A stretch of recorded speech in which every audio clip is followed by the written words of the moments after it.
Welcome to RedTape Healthcare. Outpatient Ambulatory Services, Part 1, with your host, Kurt Cruz. So some of the things that we're going to learn today is understanding your medical billing, understand how doctors or provider pricing is determined, learn how to decipher your bill. How many times have you got an EOB, an explanation of benefits, in the mail, and you looked at it and it's like, I don't understand a darn thing about this. So we're going to explain how that all works and what it all means. How to negotiate better pricing for yourself. If you're paying with cash, we're going to give you tips and strategies to learn how to better negotiate with your healthcare dollar. Also very important for you to know is the difference between a hospital-based service and freestanding imaging centers or freestanding surgery centers. That is very important for you to know and how to save yourself a ton of money. And also understand the different type of health plans. We've all heard it. What's an HMO? What's a PPO? What's a POS? All confusing, but we're going to take the confusion out of this for you to help you better understand the different type of healthcare plans. Also, we get confused by all the different type of acronyms that we hear in healthcare. What's a PCP? What's an EOB? What's an ACO? What's a CPT? What's an ICD? COBRA, HIPAA, IPA, PHO, UCR. We're going to demystify this for you and make it easy for you to better understand how the healthcare system works. So thank you. Continue to stay tuned in for our next episode of RedTape Healthcare.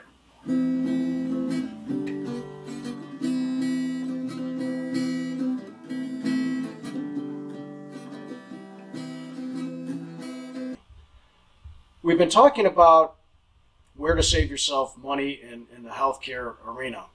And this whole presentation is based upon outpatient ambulatory services. It's primarily where you're going to save the most money on your healthcare dollar.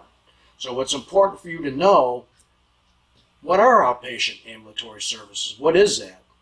So basically, to give you an idea, this is just a small example, but for you to know, typically it's anywhere you walk in the same day and come out the same day. So this can include, for example, if you need an MRI, you need a CT, you need an ultrasound. How about an X-ray? Maybe your doctor has ordered physical therapy for you, or maybe even cardiac rehab, or laboratory services for your blood work. And then how about for elective procedures when you need, let's say, varicose veins done, and or you need a skin tag done, or you need something orthopedic done for scoping your knee. And that's an example of what are outpatient ambulatory services. Ambulatory means the ability for you to walk in and out. So it's not in an inpatient setting, it's as an outpatient setting. And also going to your doctor's office. That's ambulatory service. So there are many areas to think about where you can save yourself a ton of money, and we're going to show you how to do that. So the more you understand what are outpatient ambulatory services, the better you know and how to save yourself money. Thank you for tuning in to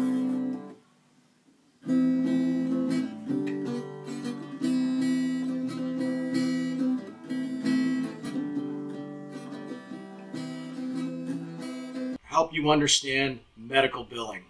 For most of us, it's a very complex subject. Today, I'm just going to gloss over it to give you a better understanding of how medical bills get paid and how doctors and providers bill. What happens is when you go see the doctor or provider, they bill to the insurance company what is called a CPT code, which is short for current procedural terminology. This is a 5-digit code that the doctors use in determining what to bill the insurance company for services. However, the other part that goes with that is what's called ICD-10.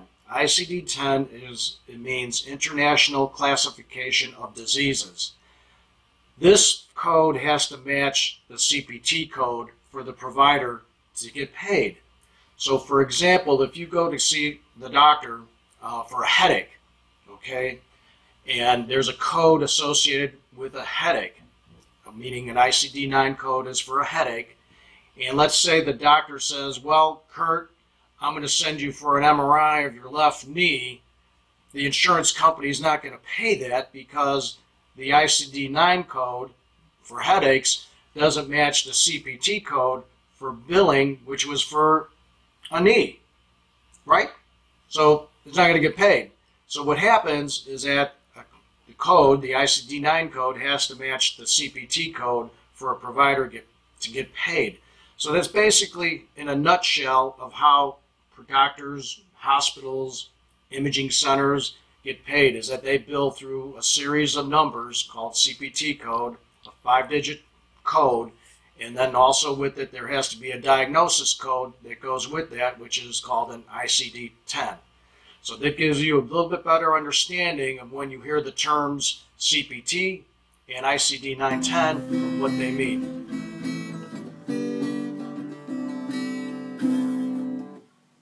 Today's topic is, how is pricing determined? How does a doctor or an imaging center determine pricing?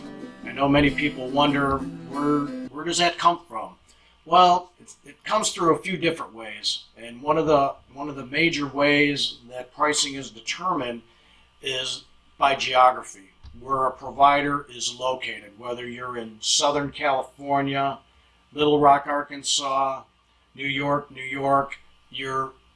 it's depending upon geography is one element, and the cost of malpractice of insurance. So whatever the malpractice is for that provider in the area that they're practicing helps determine pricing as well. So the insurers look at geography, where the doctor's located, because everything is different by the cost of living of where they practice. As we all know, living in New York, cost of living in New York is much different than the cost of living in Mississippi, for example.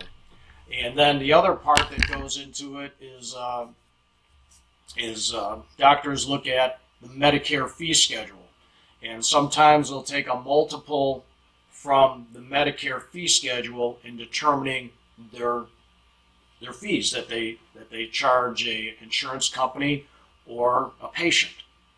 The other part that doctors look into, providers, is looking at the Medicaid fee schedule for the state. And the same holds true with that, is they'll take a multiple of that reimbursement in helping them determine a fee schedule.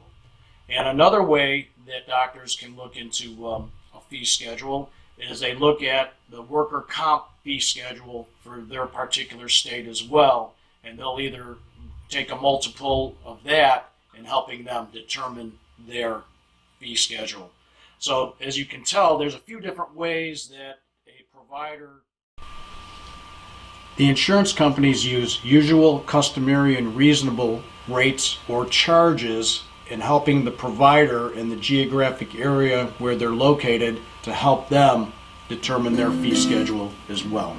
This concludes our episode of understanding how a provider